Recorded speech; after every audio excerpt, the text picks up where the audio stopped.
The last rays of the Montana sun bled across the sky, setting the fields outside Missoula ablaze in gold and crimson. Ethan Walker gripped the steering wheel of his old blue Chevy, knuckles white, radio silent. The day had been long, the kind that left a hollowness ringing in his chest. He rounded a bend on the dusty rural road, eyes scanning the tall grass, mind nowhere in particular, when something sharp, urgent, cut through his numbness. He slammed the brakes. There, half hidden beside a battered roadside trailer, lay what first looked like a crumpled tarp. But as the dust settled, he saw a chestnut horse sprawled out in the weeds, ribs jutting, legs splayed awkwardly. For a moment, neither moved. Ethan felt his heart thud, too loud, too real for a man who'd spent months moving like a ghost since his wife's death. Cautiously, he stepped out, boots crunching the gravel. The air was thick with the scent of dust and summer's last heat. As he drew closer, he saw ropes biting into the mare's legs, leaving angry welts. Her breath came in shallow bursts. She didn't flinch, but her head hung low, eyes rolling, watching, waiting. Ethan's gaze shifted to the trailer. A tattered cardboard sign was taped to the door. Free horse. Dangerous. Don't trust. The words twisted something inside him. Who could do this? Who would abandon such a proud animal, leave her to die alone on the edge of nowhere? His eyes traced the mare's halter. The cheap nylon strap had been on so long it was half buried in her flesh, fur matted and raw. He could see the faded marks of old scars, the pattern of cruelty so deliberate and careless it made his fists clench. He swallowed hard, a familiar ache blooming at the base of his throat. Thunder rolled softly in the distance, echoing off the distant mountains etched against the fiery sky. A breeze rattled the grass, and somewhere a hawk screamed. Ethan lingered on the edge of choice: drive on, escape the pain, pretend he'd seen nothing, or risk his own battered heart by helping. He hesitated, memories of loss and loneliness swirling like dust devils around his boots. The mare's gaze locked onto his. For a heartbeat, he felt the full weight of her fear and her hope. He took a step forward. The mare shied, hooves scraping weakly against the ground. He stopped, crouched low, voice barely a whisper. Easy, girl. I'm not here to hurt you. She flinched but didn't bolt. He glanced back at the sign. Dangerous. Don't trust. The words repeated in his mind, but he didn't believe them. Not really. All he saw was a living creature whose trust had been shattered by someone else's hand. From the trailer, a cat darted out, startled, vanishing into the tall grass. Ethan scanned the scene for any sign of the owner, but the place was deserted. Just the horse, the sign, and the oppressive silence of an ending day. He fetched a bottle of water from his truck and, keeping his distance, poured it into an old bucket he found by the trailer. The mare lifted her head at the scent of water, nostrils flaring. Cautiously, she staggered to her knees, then her feet, trembling. She eyed Ethan warily, but didn't turn away. He set the bucket down, retreated a few paces, and waited. Minutes passed. The sun bled out, shadows swallowing the land. The mare stepped forward, neck stretched taut, every muscle ready to bolt. She drank, lips barely touching the water, as if uncertain it was real. Ethan's mind raced. He thought of his wife's laughter, how she'd gentled her own wild horse with hours of patience and soft words. He remembered the promise he'd made at her funeral, to never turn away from a soul in need. But now, faced with this broken mare, the old fear returned. What if I'm not enough? A truck rumbled by, slowing briefly, then speeding off. Ethan knew what most folks would do: shrug, mutter, "Not my problem," and disappear into the twilight. He could still walk away, but he didn't. He rummaged in the back of his truck, found an apple, sliced it in half. He crouched again, extending a palmful toward the mare. She hesitated, nostrils wide, muscles quivering. For a long moment she simply stared, eyes wide with an ancient sorrow. He stayed, silent and patient, letting dusk settle around them. Finally, her muzzle brushed his hand. She snatched the apple, nearly taking his fingers with it. Ethan exhaled, relief and awe mixing in his chest. The mare chewed, her gaze never leaving his. In the last sliver of sunset, Ethan gathered his courage. He unlooped the frayed rope from her legs, murmuring softly. She flinched, but didn't lash out. He reached for the embedded halter, but she shrank away, breath rasping. He stopped, promising himself he'd go slow. There'd be time, if she survived the night. He glanced back at the trailer, the sign, the emptiness. The unanswered question burned. Who could leave her like this? And why did she shy from every human touch? He looked at the chestnut mare, her ribs, her scars, her haunted eyes. He saw not just pain, but a flicker of defiance, a will to live. In that instant, something inside Ethan shifted. He couldn't save his wife, couldn't undo his own losses, but he could try, just this once, to mend what someone else had broken. He stood brushing dust from his jeans, resolve settling in his bones. "Come on, girl," he said, voice steady. "Let's get you some help." The sky was dark by the time he led her to the truck, each step uncertain but necessary. As the mare followed, Ethan felt, just for a heartbeat, that maybe, in helping her, he might begin to find his own way home.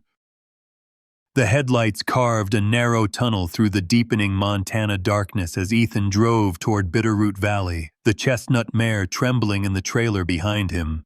Rain began to spatter the windshield, streaking the glass with a cold sheen. Ethan's hands were steady, but his mind churned. He'd left a message with the local horse rescue, his voice clipped and urgent. "Emergency, neglected Mustang, badly injured. I'm bringing her in tonight." They told him to come, but their tone was wary. People brought lost causes to the ranch all the time. Most didn't make it. By the time he arrived, thunder rolled over the mountains, turning the barnyard mud slick and treacherous.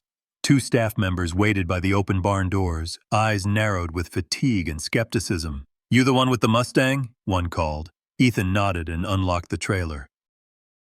The mare, he'd started calling her Willow, for the slender strength she still carried, stood rigid, every muscle trembling, head low, eyes rimmed with white. It took 20 minutes to coax her out. When she stepped onto the wet gravel, her hooves skidded. She nearly went down, but Ethan steadied her with a gentle hand and whispered, "Easy. Willow, you're safe now." Inside the barn, the smell of antiseptic and old hay mingled with the scent of rain. Fluorescent lights buzzed overhead. The stall they prepared was narrow, the floor layered with clean straw, but Willow pressed herself against the far wall as if hoping to melt right through it. A tall woman in a faded green vest, Maggie, the ranch manager, stepped forward, clipboard in hand. Her eyes swept over Willow, noting the raw skin, the protruding ribs, the halter embedded so deep it looked almost fused to flesh. She shot Ethan a look that was part sympathy, part warning. "We'll need to sedate her to remove that halter." "She's in bad shape, son. Some horses never come back from this." Ethan's throat tightened.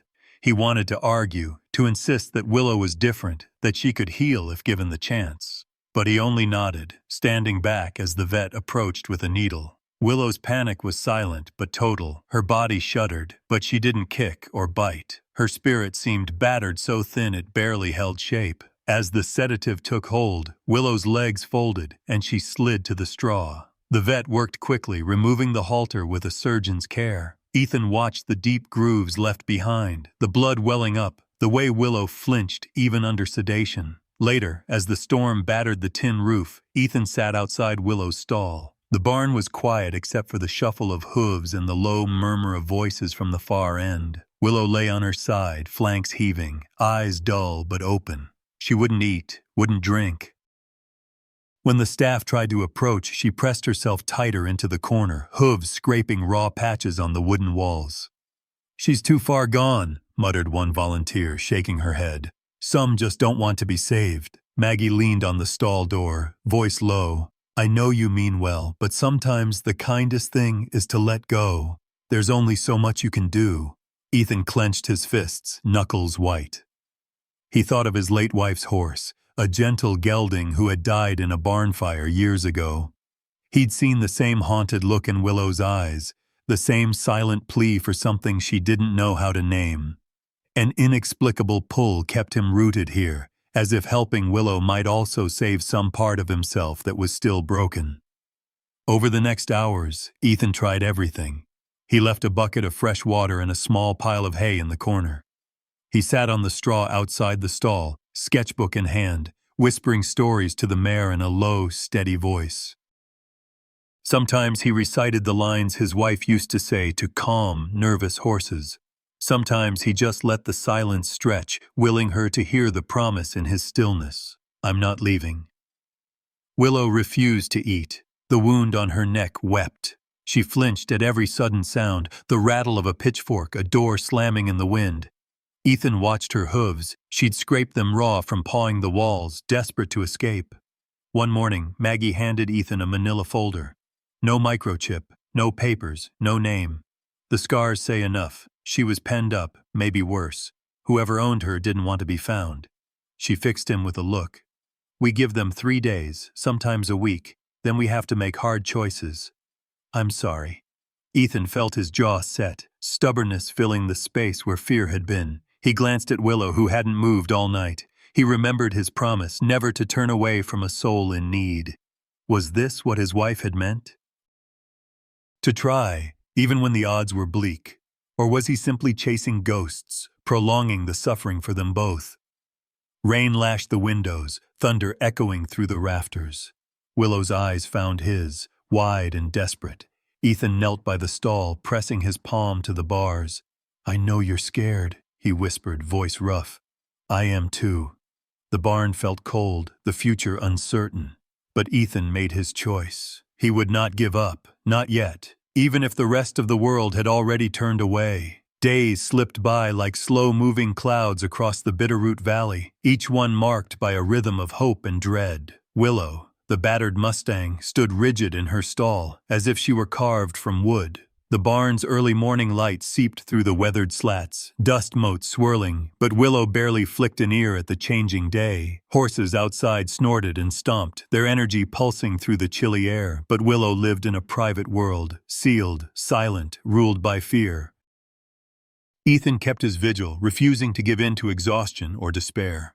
Every morning before his classes, every evening after the long day at Missoula High, he returned to Willow's stall. He brought his sketchbook, resting it on his knee as he sat outside her door, just close enough that she could see him but not so close as to frighten her. Sometimes he drew her, always from memory because he dared not raise his eyes too long. Sometimes he just sketched the shifting light, the shape of a bird perched in the rafters, the way the world softened around pain. He talked softly, sharing pieces of his day or stories from his childhood in Tulsa. He described the first horse he'd ever ridden, his mother's gentle hands braiding his hair, the cold creek where he'd learned to fish. Willow watched, her wide eyes unblinking, muscles tight with suspicion. He never tried to touch her. That would come, if it came at all, on her terms. The staff moved around them, busy but wary. Some volunteers muttered, not bothering to lower their voices. Lost cause, one said, shaking her head. No fight left in that one. Another offered, better to let her go than drag it out. Their words stung Ethan, more than he cared to admit. He knew Willow's time was running out. The ranch made hard choices, and resources were never enough. But Ethan clung to hope, stubborn as a weed in sidewalk cracks. On the third evening, as the sun bled red behind the mountains, he heard Maggie, the ranch manager, speaking quietly with another staffer. We can't justify it much longer. If she's not eating by Friday. Her words faded, but the message was clear. The clock was ticking. That night, Ethan lingered after the others had gone. He watched Willow press her face into the shadows of the stall, nose working at nothing, eyes rimmed with sadness. Desperate, he tried something new. He reached into his backpack and pulled out his late wife's favorite riding scarf, a soft blue fabric embroidered with silver horses. He hesitated only a moment before draping it gently over the stall door, letting it hang where Willow could see it. He settled onto the straw and waited, heart pounding in the silent gloom. For nearly an hour, nothing happened. Willow stood frozen, gaze darting from Ethan to the scarf and back. He closed his eyes and breathed, letting his presence fill the empty space, whispering, "It's okay, girl. No one's going to hurt you. You're safe." Eventually, the faintest movement caught his eye. Willow edged closer, her steps so slow they were almost invisible. She sniffed the scarf, nostrils quivering. Ethan held his breath. Willow's lips brushed the fabric, tugged at it. Then, miracle of miracles, she settled onto her straw, folding her legs beneath her. She didn't look at Ethan, but she didn't turn away either. In that fragile moment, hope flickered, uncertain but alive. The next morning, Ethan found her standing in the same spot, eyes a little less wild. He left a fresh apple in her feed bucket, watched from a distance as she nosed it, finally taking a small, tentative bite. It wasn't much, but it was something. Still, the talk of euthanasia hung heavy in the air. Maggie approached him that afternoon, her voice gentle but firm. "Ethan, you've done more than most, but she's not improving. The longer she stays, the harder it is on her, on everyone." Ethan felt anger rise, hot and useless. "She just needs time," he insisted, jaw tight. Maggie sighed. "Time is the one thing we never have enough of, especially for a horse nobody wants." Desperation made Ethan bold. "Let me try a little longer, please. I'll take full responsibility. I'll cover her costs, whatever it takes." Maggie regarded him for a long moment, her eyes weary but not unkind. "One more week," she said at last. "But you have to understand, sometimes love isn't enough." Ethan nodded, swallowing back emotion. He returned to Willow's stall, feeling both victory and defeat. He sat, sketchbook on his knee, and began to draw. This time, he drew Willow not as she was, but as she might be. Head high, coat glossy, eyes bright with spirit. He left the drawing where she could see it, another silent promise. That night, the barn was quiet. Willow nosed the scarf, then the drawing, her movements less frantic. Ethan sat with her until midnight, his presence a steady warmth in the dark. The next morning, when Ethan arrived at dawn, he found Willow standing near the front of her stall, the scarf tucked beneath her chin, the drawing nibbled at the edges. She lifted her head as he entered, eyes meeting his for a brief, shining second before dropping away. Is this fragile moment enough to spark Willow's trust? Ethan didn't know. But he knew he would keep showing up, day after day, moment by moment, until she was ready to try. He pressed his palm against the stall door, whispered, "I'm here, Willow, for as long as you need." And for the first time, hope felt less like a distant dream and more like a possibility, shy, trembling, but very much alive. A steady rain drummed on the barn's tin roof, soaking the valley in a hush that muted every sound. Evening pressed in, cold and close, wrapping the horse rescue in a cocoon of shadow and soft, uncertain hope. The other horses dozed in their stalls, snuffling in the straw or shifting in their sleep, but Willow remained wide-eyed and wary, her breath fogging in the chilly air. Lightning flickered far off over the mountains, and Ethan, hunched in his rain-speckled jacket, felt the world narrow to the soft circle of light in Willow's stall. He had made a habit of coming late, when the barn was empty and time seemed to slow. The regular volunteers left early on stormy nights, eager for warm kitchens and the comfort of family, but Ethan stayed, holding his vigil. He moved quietly, careful not to startle the horses. Each movement was deliberate, unhurried, gentle, predictable.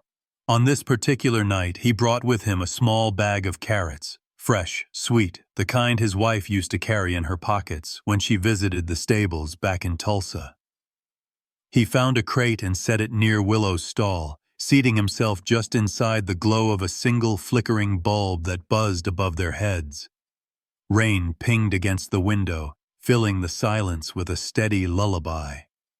Willow stood in her usual corner, muscles taut as cables, head turned slightly so she could watch Ethan with one liquid eye.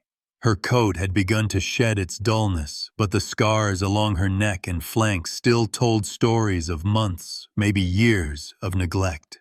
She looked tired, but something had shifted.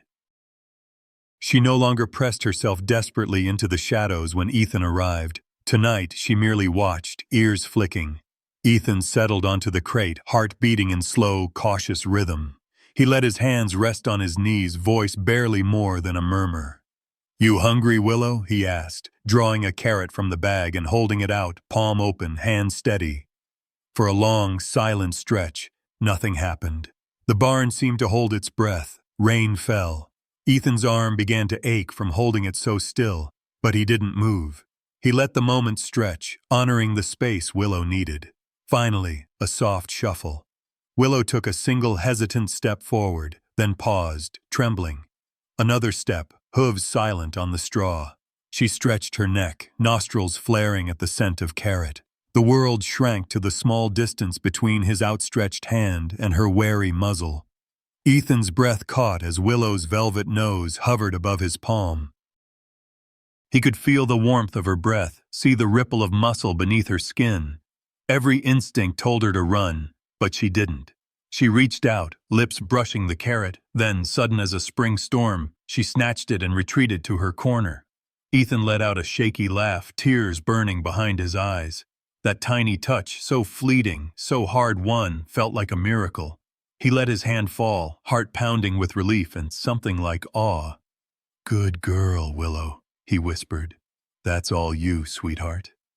For the next hour, Ethan sat on his crate, quiet and content, offering the occasional carrot. Each time, Willow drew a little closer, her eyes growing less wild. Once she brushed her nose against his sleeve and didn't bolt when he whispered, "Easy. You're safe." Rain battered the barn. The world outside faded. Within the gentle hush of the stall, a silent understanding began to bloom. A fragile bridge from fear to trust, built one breath at a time. Near midnight, as Ethan was preparing to leave, a new voice drifted down the aisle.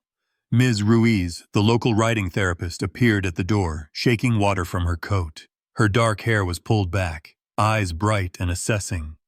"You're the one who rescued the Mustang?" she asked. Ethan nodded, rising to greet her. Miss Ruiz glanced at Willow, her gaze sharp and kind. "I've been watching her progress," she said. "A lot of people would have given up by now." She hesitated, studying both man and horse. "I have an idea, maybe a wild one. I work with kids who struggle with trauma, anxiety, selective mutism. Sometimes the horses help them find their way back. If Willow can be gentled, she could change lives, not just her own." Ethan glanced at Willow, his pulse skittering with fear and hope. The thought of pushing Willow, of asking more from her, from himself, felt almost too much. But Ms. Ruiz's presence was calm, a quiet certainty in the storm. "No pressure," she added. "Only if you both feel ready. Sometimes, broken things heal each other." Willow lifted her head at the sound of the therapist's voice. For a moment, she looked not just afraid, but curious. After Ms. Ruiz left, Ethan lingered in the stall, his thoughts a tangle of fear and longing. What if he failed Willow? What if his grief made him blind to her limits? He didn't want to push her too hard, to ask too much. But he could see in her hesitant steps the possibility of something more, a new purpose, a new beginning. Before he left, he knelt at Willow's stall, his voice barely more than a whisper. "Whatever comes next, will go slow, I promise." He walked out into the storm, heart lightened by the small victory, shadowed by all that was still unknown. Above, thunder rumbled, but in the shelter of the barn, trust was growing, quiet, patient, and very real. A thin veil of mist curled through the Bitterroot Valley, the morning sun pale and slow to rise. Willow's world had shifted ever so slightly. Her stall no longer felt like a prison, but not quite a sanctuary yet. Every day, the routine grew more familiar. Ethan's quiet visits, the soothing rasp of his voice, the gentle cadence of the barn waking up. The pain in her neck was healing, and the blue scarf, soft and fragrant, still hung where she could nuzzle it when no one was watching. Today, however, was different. There was a hush of anticipation in the air, punctuated by the nervous laughter of children gathering near the therapy ring. Miss Ruiz was there, her tone calm as she explained to a group of parents how horses could teach trust, resilience, and patience. Ethan hovered at the edge, hands jammed deep in his coat pockets, watching Willow with a blend of pride and dread. Willow's first therapy session would be today. The therapy arena was soft with sand, flanked by low wooden rails, mountains a hazy watercolor beyond. The other horses stood nearby, curious but respectful. Willow, led gently by Ethan and Miss Ruiz, paused at the gate, ears flicking at every sound. She didn't resist, but her steps were tentative. Each movement was a negotiation, every breath a battle between courage and old ghosts. In the corner of the arena stood Sam. Sam was 9 years old, thin as a willow switch, his dark hair always falling into his eyes. Since the accident, he hadn't spoken a word, not to his teachers, not to his parents, not to anyone. His mother stood nearby, face tight with hope and worry, hands clutching the straps of her worn purse. Ms. Ruiz knelt beside Sam, her voice quiet and even. "Would you like to help me brush Willow?" Sam nodded, barely perceptible, and took the soft, bristled brush Ms. Ruiz offered. His fingers trembled as he stepped forward, stopping a safe distance from the mare. Ethan's heart hammered as he watched the two approach each other, one wounded in body, the other in spirit. Willow's ears swiveled, nostrils flaring. Sam stopped, brush poised, and waited. Time stretched. Finally, Willow let out a deep sigh, a tremor running the length of her body, and lowered her head inch by inch until her nose was level with Sam's small hand. She didn't bolt. She didn't turn away. Instead, she closed her eyes as if bracing for pain that never came. Sam, lips pressed tight, reached out and touched her mane with the brush, stroking softly, careful not to startle. For a moment, there was only the whisper of the brush and the shared hush of two beings learning the shape of each other's pain. Ms. Ruiz caught Ethan's eye, a quiet smile blooming on her lips. Parents along the rail leaned forward, holding their breath. Even the other horses seemed to sense the gravity of the moment. Sam brushed in slow, deliberate strokes, moving from Willow's withers down her neck. Willow stood still, trembling but accepting. Her muscles relaxed with each pass, and soon her eyes blinked sleepily, the terror melting away. And then it happened, a sound so soft it might have been imagined. "Willow." Sam's voice, hoarse and unused, barely above a whisper, but it was there. His mother gasped, tears springing to her eyes. Miss Ruiz beamed, fighting her own emotion. Ethan's vision blurred, his throat thick with pride and relief. Willow's ears flicked toward Sam as if she knew what her name meant, as if she could feel the weight of hope being born in that single word. Afterward, the parents gathered around, voices hushed and reverent. Sam's mother clutched him, sobbing quietly. "Thank you," she breathed to Ethan, Miss Ruiz, and even Willow. Sam said nothing else, but he didn't need to. His first word in months had been a gift to everyone in the arena. Later, as the arena emptied, Ethan stayed behind, cleaning up brushes and blankets, his hands moving automatically as he replayed the moment over and over. Willow stood at the rail watching him, calmer than he'd ever seen her. Miss Ruiz joined him, leaning on the fence. "You saw it, didn't you? They reached each other in a way we never could." She glanced at Willow, then at Sam, who was petting another horse nearby. "Sometimes it takes two broken hearts to find a way through." But not everyone was convinced. The therapy team met later in the office, their voices hushed but heated. "She's still unpredictable," said one. "What if she spooks and hurts someone? We can't take the risk with these kids," another added. "Maybe she should go back to the rescue, find a quieter horse." Ethan argued, voice tight with conviction. "You saw what happened with Sam. Willow's gentle when it matters. She needs a chance." Maggie, torn, looked at the notes. "We'll see how the next week goes, one step at a time."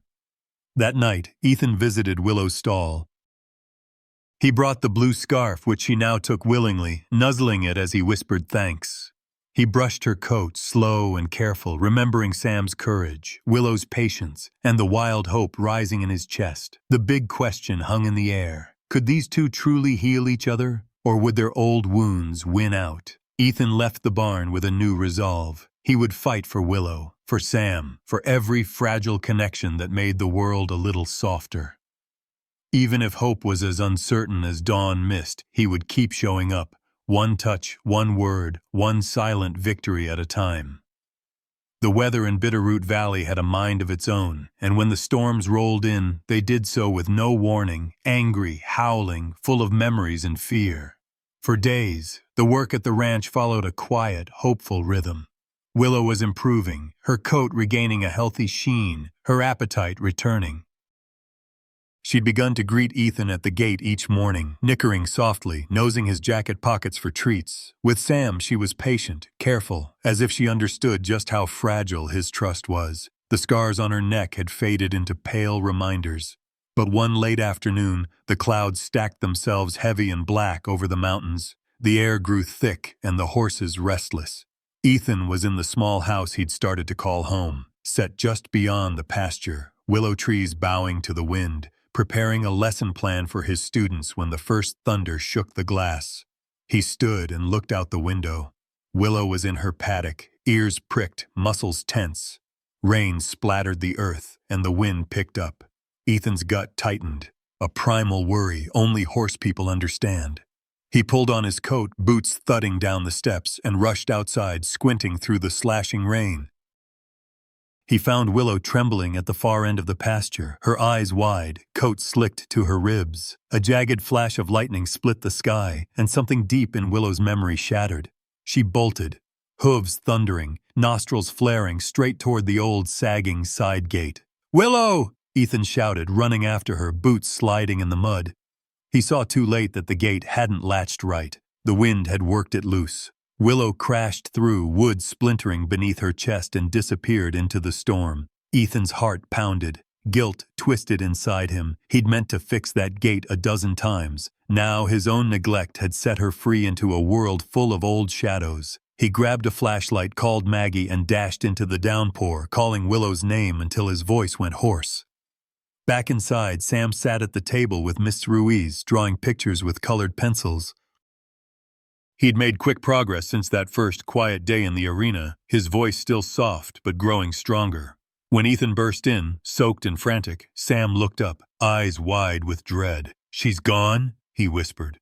Ethan nodded, struggling to hide his panic. "The storm spooked her. I'm going to look for her. Stay here, please." But Sam refused. He gathered his drawings, each one a different scene of Willow, grazing, running, head bent close to his. Ms. Ruiz hesitated, then nodded, sensing that this was more than just a runaway horse for the boy. Outside, the storm raged, turning the pasture to soup. The search party, Ethan, Ms. Ruiz, and Sam, fanned out along the riverbank and into the woods, flashlights cutting slices in the downpour. Every shadow seemed to move. The sound of wind in the trees was sometimes a scream, sometimes a whimper. Ethan's mind filled with worst-case scenarios. He pictured Willow tangled in wire, lost on the highway, falling victim to her own terror. He tried to banish those thoughts, focusing instead on her courage, her stubborn will to survive. "Come home, girl," he murmured into the rain. Sam trudged through the mud beside Ms. Ruiz, shivering. He held one drawing in his hand, a picture of Willow standing beside a silver trailer under a starry sky. He pressed it to his chest as if it could keep hope alive. Lightning flared, illuminating a shape on the far side of the river, a dark figure darting between the willows. Ethan's heart leaped. He ran, slipping and scrambling down the embankment, calling Willow's name. The shape vanished, reappeared, then vanished again. Behind him, Sam stumbled and nearly fell. Ms. Ruiz caught his arm, steadying him. Sam was fighting tears. "She'll come back," he said almost fiercely. "She always comes back." But the night grew deeper, the rain colder. They returned to the ranch, exhausted and empty-handed. Willow was gone. Inside, Ethan slumped at the table, soaked and defeated. He stared at Sam's drawing of Willow in the silver trailer. He realized something. Willow had always circled her pain. Her old life, represented by the battered trailer on the roadside, still had a hold on her. Trauma wasn't linear. Sometimes it pulled you backward, no matter how hard you tried to run. Early the next morning, word came from a neighbor. A wild horse, chestnut and white, had been seen near the old livestock yard at the river's bend, a place Ethan recognized instantly. He and Sam set out together, breathless with hope and fear. They found her not far from the rusted trailer where Ethan had first seen her, damp, shivering, wild-eyed.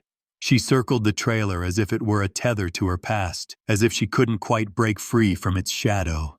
Ethan stopped, afraid to push too hard. He crouched and waited, letting the rain soak him to the bone.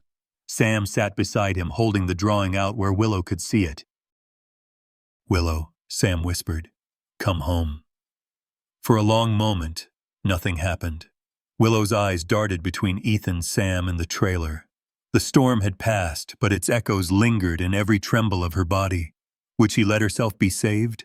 Or would she vanish again, forever trapped by her old pain? Ethan and Sam waited, hope and heartbreak warring inside them. The question hung in the morning air, fragile as a dream, as a promise. The storm had left the world trembling. Limbs littered the road, puddles filled the tire ruts, and a cold mist clung to the Bitterroot Valley like a warning. Ethan's boots squished in the mud as he and Sam followed Willow's hoof prints, still fresh in the soft earth. Miss Ruiz came too, her flashlight bobbing, eyes keen for danger and hope. The moon pushed through the clouds just enough to throw silver light across the tangled woods. They moved quietly. Every branch that snapped underfoot, every startled bird that flew from the trees, sent their hearts lurching. Ethan tried to steady his breathing, but his mind raced with fear. What if Willow was hurt? What if she had vanished into the wild forever?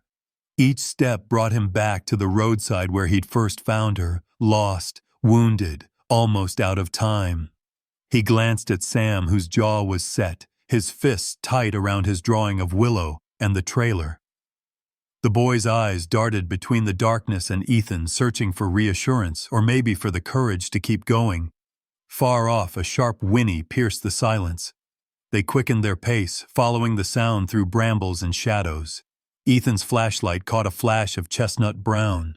Willow, wild-eyed and shaking, darted through the underbrush, her sides heaving, her white blaze gleaming in the moonlight.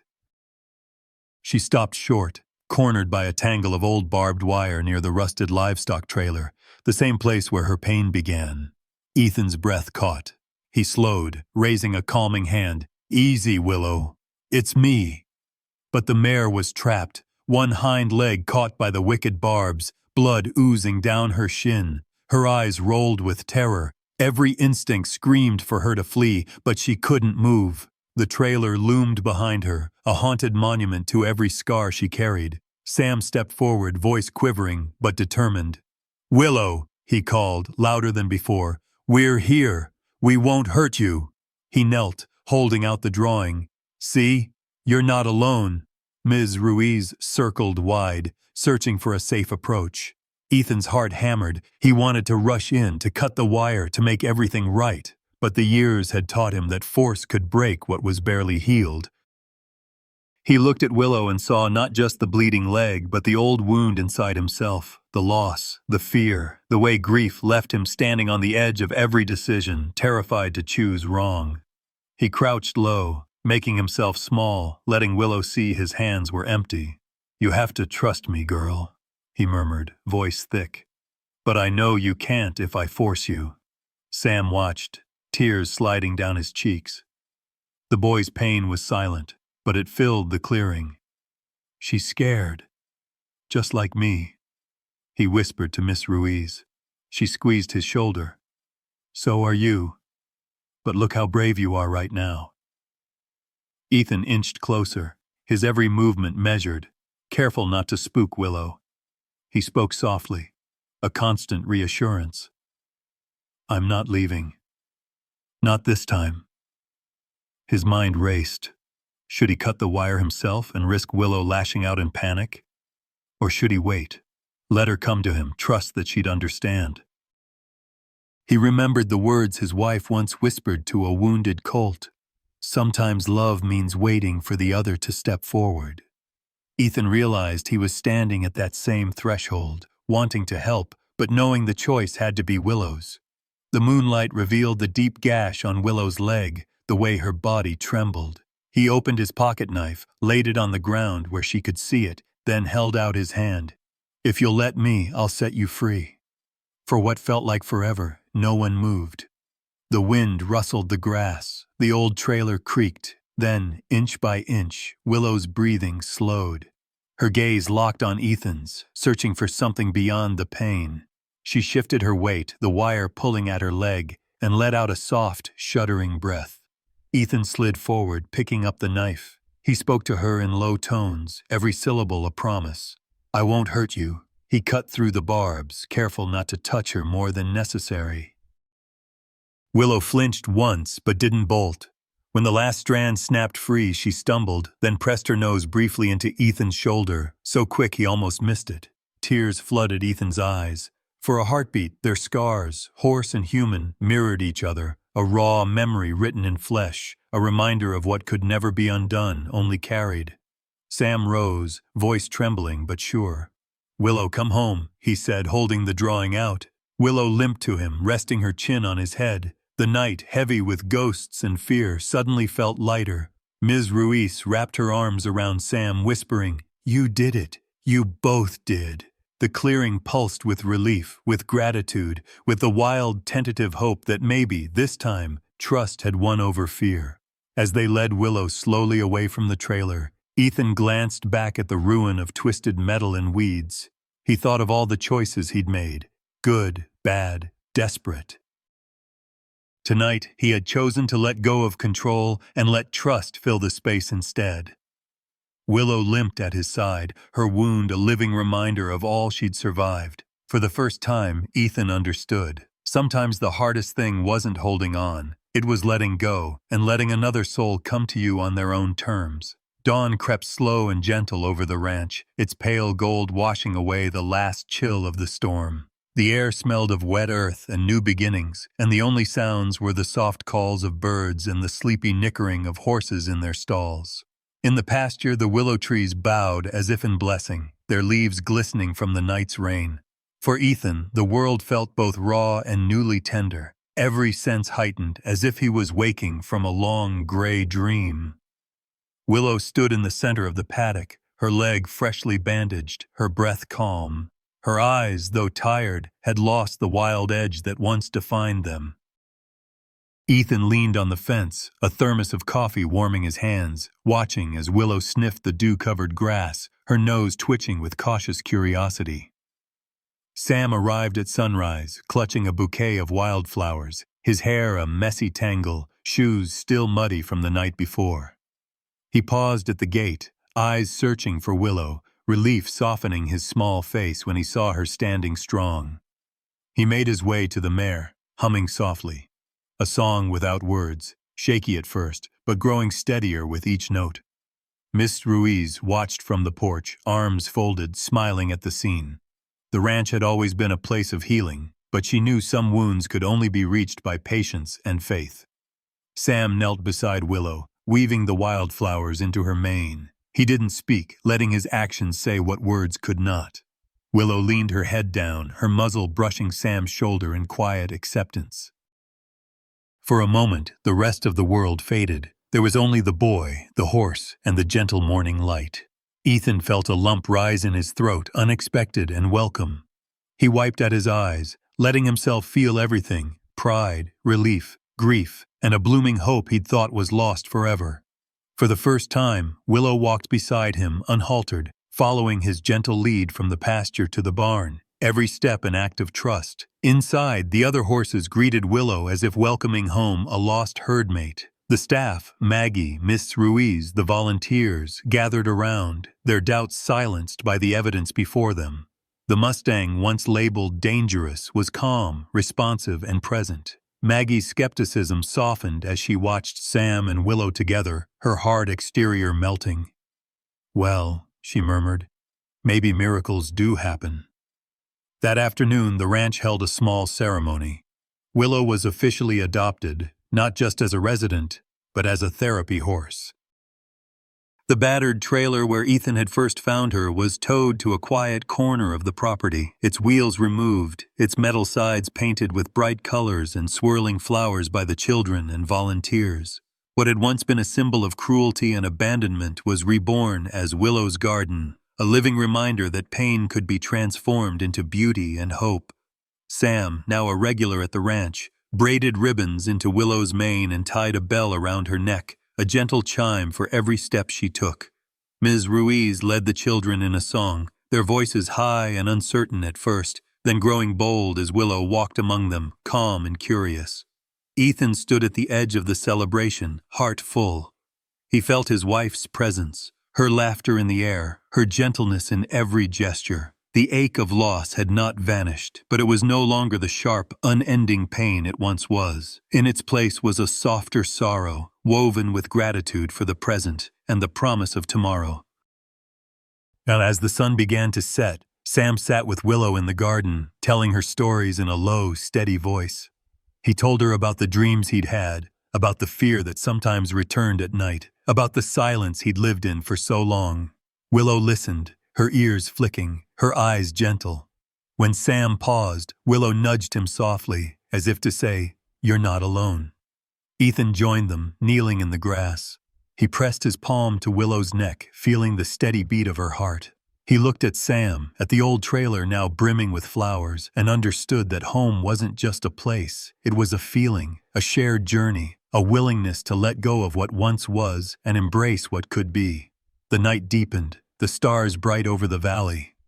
In the quiet that followed, Willow and Sam sat together, no longer just survivors, but partners in healing. The wounds they carried were still there, visible, undeniable, but so was the hope that now shimmered between them. As the ranch settled for the night, Ethan whispered a quiet prayer of thanks to his wife, to Willow, to Sam, and to the long, winding road that had brought them all here. He didn't know what the future held, but he knew this. Sometimes, the greatest act of courage was simply to keep going, to keep loving, and to let yourself be loved in return. The world was still broken in places, but here, in the hush of the Montana dawn, home had been redefined, gentle, imperfect, and profoundly alive.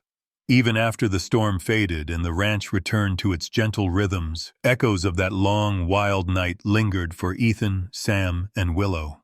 In the weeks that followed, life on the edge of the Bitterroot Valley slipped into a new season. The air turned crisp, the aspens yellowed, and Willow's coat thickened for the coming winter. With every sunrise, something old was let go, something new allowed to take root.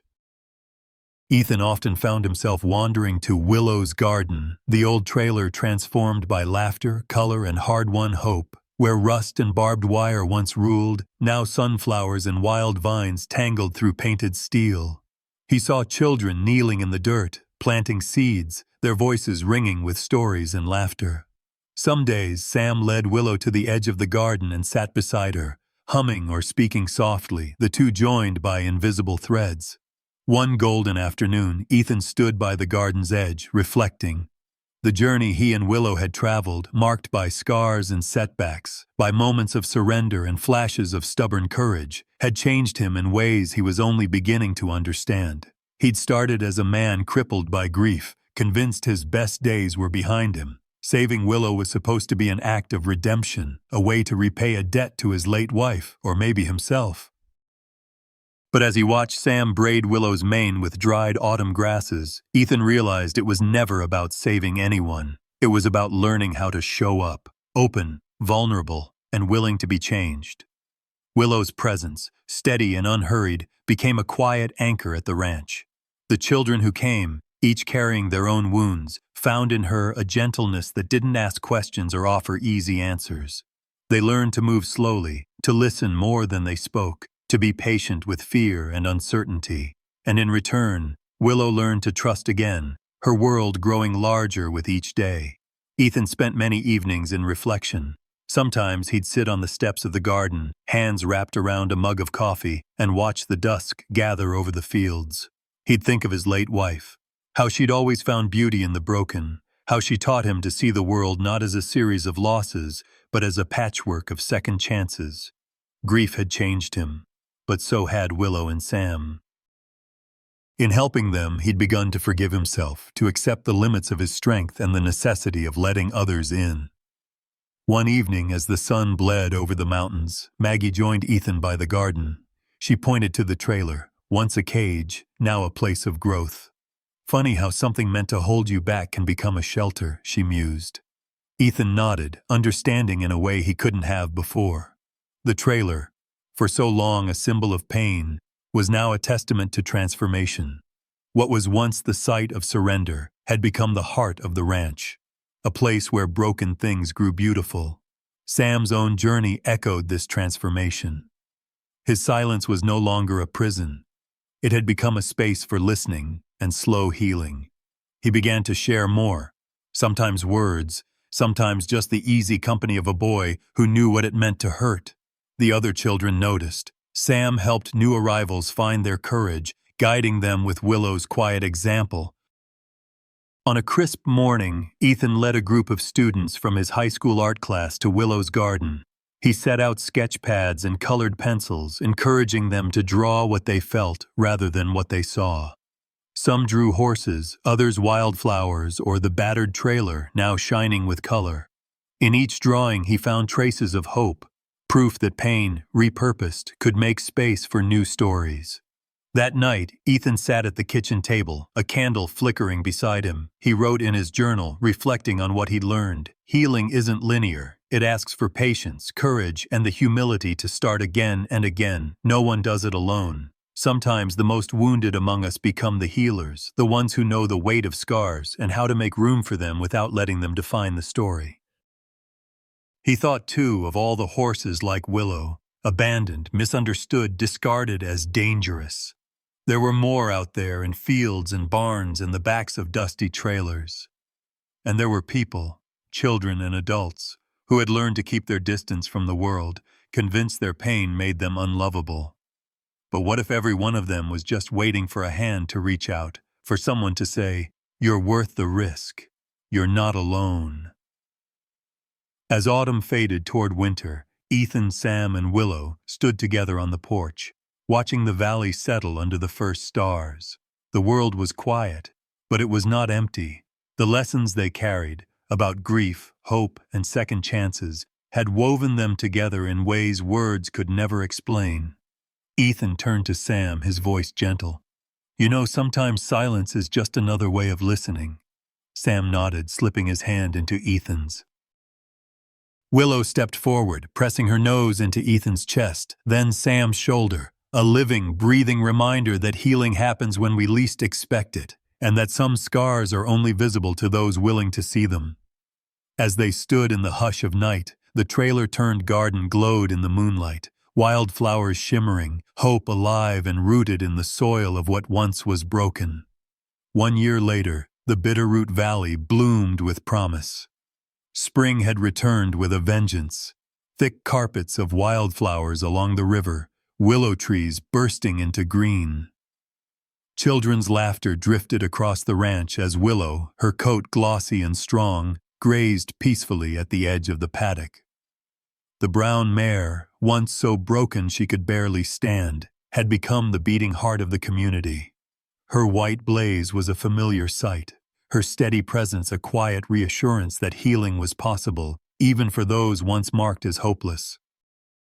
On this particular morning, Sam led a small group of children in a riding lesson. He moved with a confidence that would have astonished his teachers a year before. His voice, though still soft, was sure and kind as he explained how to brush Willow's mane, how to move gently, how to listen to the horse's language. The other kids followed his lead, learning the subtle signs of Willow's moods, a flick of her ear, the shift of her weight, the low rumble of her breath.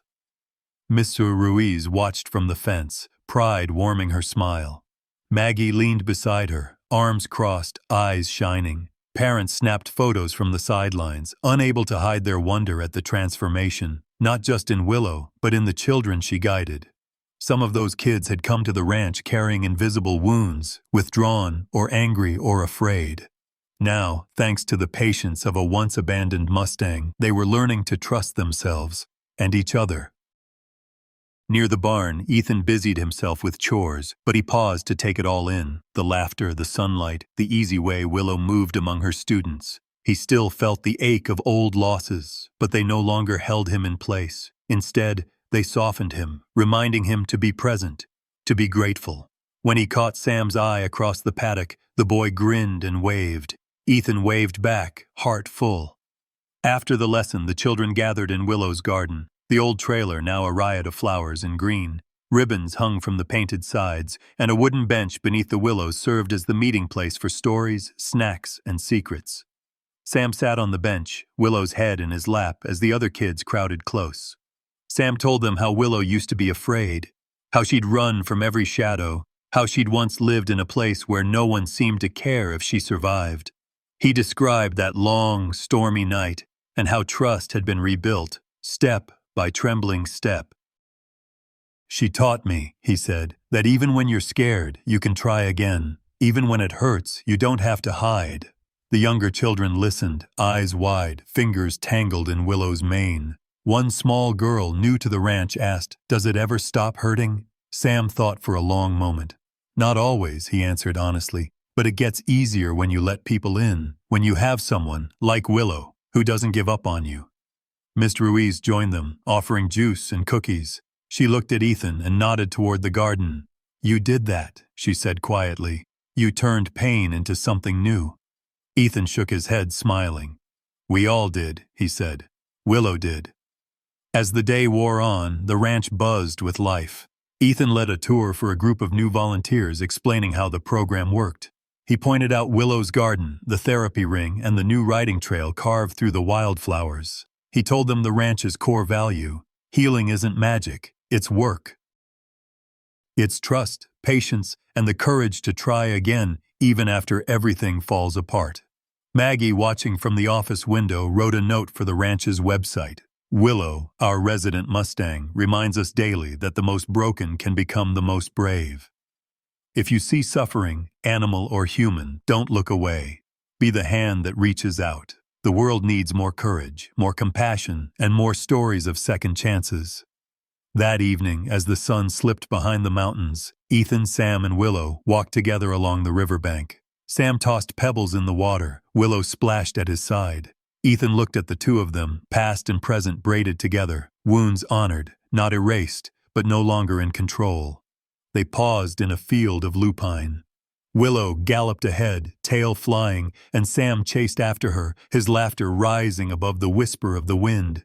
Ethan watched, a smile breaking across his face, soft, proud, a little in awe. He thought of the trailer, now blooming with color. He thought of the long nights he'd spent in the barn, waiting for a sign of hope. He thought of all the times he almost gave up, and all the reasons he hadn't. He realized finally that healing doesn't mean forgetting. It means learning to carry your scars with gentleness and helping others carry theirs. As night settled, Ethan gathered everyone for a small celebration. He stood beneath the willow trees, the ranch family arrayed before him, and spoke from the heart. "I hope this place reminds you that hope doesn't come from never being broken. It comes from putting the pieces back together. If Willow's story moved you, if you see yourself in any part of it, don't be afraid to reach out, to try, to care. Healing starts with a single act of courage and kindness. So if this story touched you, like and follow our channel. And remember, hope begins with one hand extended, one voice raised, one broken soul daring to trust again."